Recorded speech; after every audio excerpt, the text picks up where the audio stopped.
హైదరాబాద్‌లోని ప్రముఖ పిల్లల ఆసుపత్రి నీలోఫర్ చరిత్ర సృష్టించింది.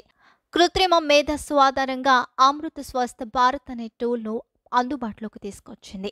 ఈ టూల్ ప్రత్యేకత ఏమిటంటే ఒక్క సూది గుచ్చకుండా కేవలం ఫేస్ స్కానింగ్ ద్వారా 20 నుండి 60 సెకన్లలో రక్త పరీక్షల నివేదిక అందిస్తుంది.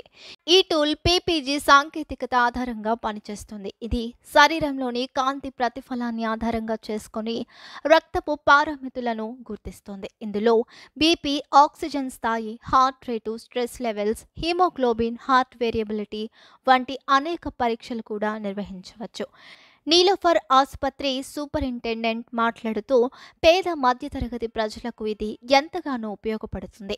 పెద్ద సంఖ్యలో ప్రజలపై పరీక్షలు వేగంగా చేయవచ్చు. ఇది పిల్లలు, మహిళలు, వృద్ధుల కోసం సురక్షితమైన పరికరమని తెలిపారు. ఇది భారతదేశంలో ఆరోగ్య రంగంలో ఒక పెద్ద అడుగు. భవిష్యత్తులో ఎక్కువగా ఈ టూల్ వినియోగం పెరిగే అవకాశం ఉంది.